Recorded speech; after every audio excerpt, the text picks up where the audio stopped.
I dream of a digital India where quality education reaches the most inaccessible corners driven by digital learning. I dream of a digital India where quality healthcare collaborates right up to the remotest region powered by e-healthcare. I dream of a digital India where farmers are empowered with real-time information to the connected with the global market. 5 साल पहले हमने सपना देखा था, राजू सिर्फ इसलिए कतार में नहीं लगेगा क्योंकि वो ऑफलाइन है। संदीप सिर्फ इसलिए पढ़ाई नहीं छोड़ेगा क्योंकि कॉलेज पहाड़ के उस पार है। सलमा सिर्फ इसलिए स्कॉलरशिप नहीं छोड़ेगी क्योंकि सरकारी दफ्तर उसकी पहुंच के बाहर है। रघु चाचा सिर्फ इसीलिए हमें छोड़कर नहीं जाएंगे क्योंकि उनके पास कोई अपना नहीं है डॉक्टर की अपॉइंटमेंट लेने के लिए लाइन में लगने वाला। डिजिटल इंडिया ने इस झिलमिलाती रोशनी को घर घर तक पहुंचाया है। कहीं पर बेटा, कहीं पर साथी, तो कहीं पर सारथी का फर्ज निभाया। एक मोबाइल फोन और एक बैंक खाता, इन दोनों ने मिलकर देश से बिचौलियों का कल्चर हटाया और देश का बेहिसाब समय, पैसा और ईंधन बचाया। Digital India is designed to empower ordinary Indians with the power of technology. Digital India is more for the poor and underprivileged. Digital India is designed to bridge the digital divide between digital haves and digital have-nots. इन 5 सालों में देखिए, करोड़ों आंखों ने पहली बार bank passbook का दर्शन पाया। एक एक खाता न जाने कितने परिवारों में उम्मीद की किरण ले आया। बड़े बड़े लोग जैसे पीए रखते हैं ना, वैसे ही डिजिटल इंडिया ने हर आम हिंदुस्तानी को अपना डिजिटल पीए दिलाया। हम कुछ चीजें भूल जाते हैं, पर वो नहीं भूलता। हम खो सकते हैं, पर वो हमारी पहचान नहीं खोने देता। हमारे देश में करोड़ों मोबाइल यूजर्स तो हैं ही, फिर देर किस बात की। इन 5 सालों में डिजिटल इंडिया पूरी सरकार को हमारी उंगलियों के छोर तक ले आया। और ई गवर्नेंस बहुत ही तेजी से एम गवर्नेंस में बदलने वाला है। पूरी सरकार आपके मोबाइल फोन में मौजूद होने वाली है, वो दिन दूर नहीं। प्रधानमंत्री के लक्ष्य को पूरा करने देश के 3.5 लाख से अधिक कॉमन सर्विस सेंटर्स और डिजिटल पंचायतें भी जुड़ चुकी हैं। सीएससी के माध्यम से हिंदुस्तान में एक नया सेल्फ हेल्प ग्रुप मूवमेंट पैदा करना चाहता हूं और आप देखेंगे गांव में कितना बदलाव होगा। एक एक करके हमारे 6 करोड़ ग्रामीण लोग साक्षर बन रहे हैं। कैश की जगह यूपीआई ने ले ली है। बेईमानी की जगह ईमानदारी और पारदर्शिता ने ले ली है और अलग अलग टैक्सेस की जगह ले ली है एक ही टैक्स ने।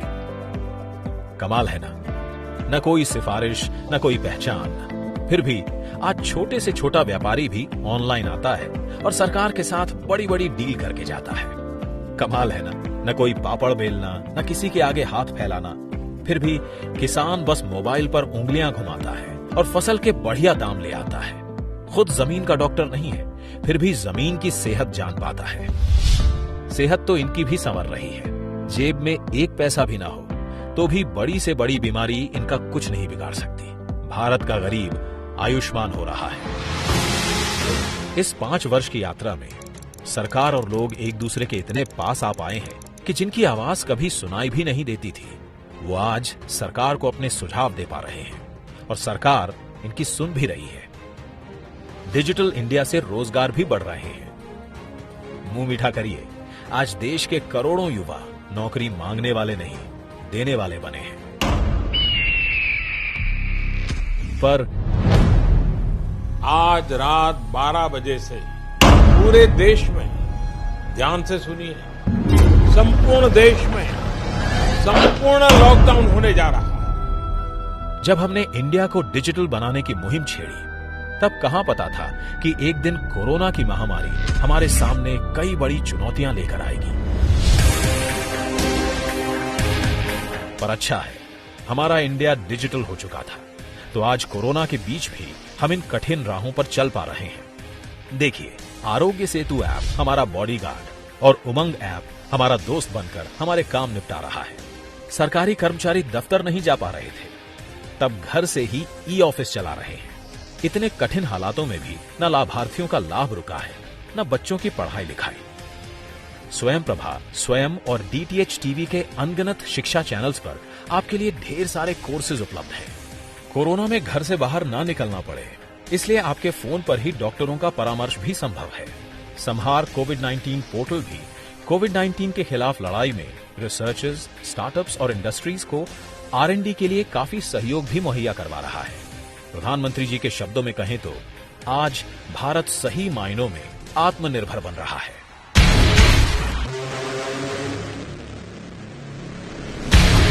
पर ये तो बस शुरुआत है।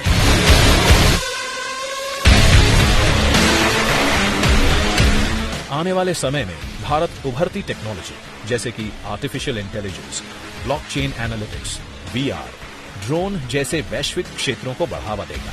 इसके लिए भारत सरकार ने नेशनल AI पोर्टल भी शुरू कर दिया है।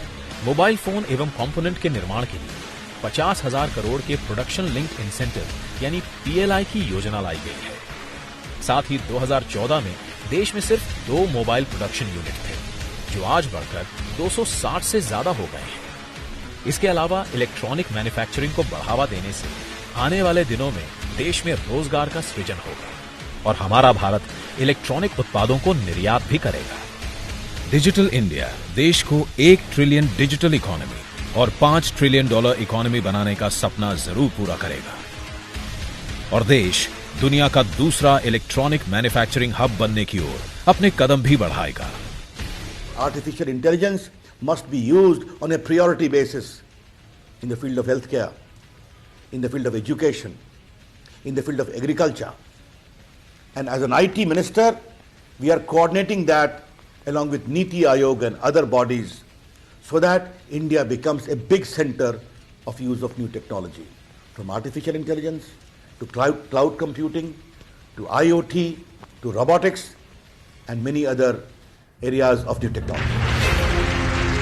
वो दिन दूर नहीं जब सुरेश आर्टिफिशियल इंटेलिजेंस से अपना घर चला रहा होगा और नैना ड्रोन टेक्नोलॉजी से अपना करियर बना रही होगी।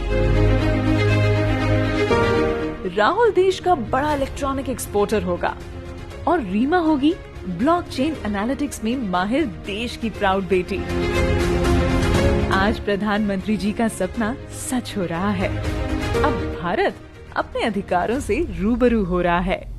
सही मायनों में भारत आत्मनिर्भर हो रहा है।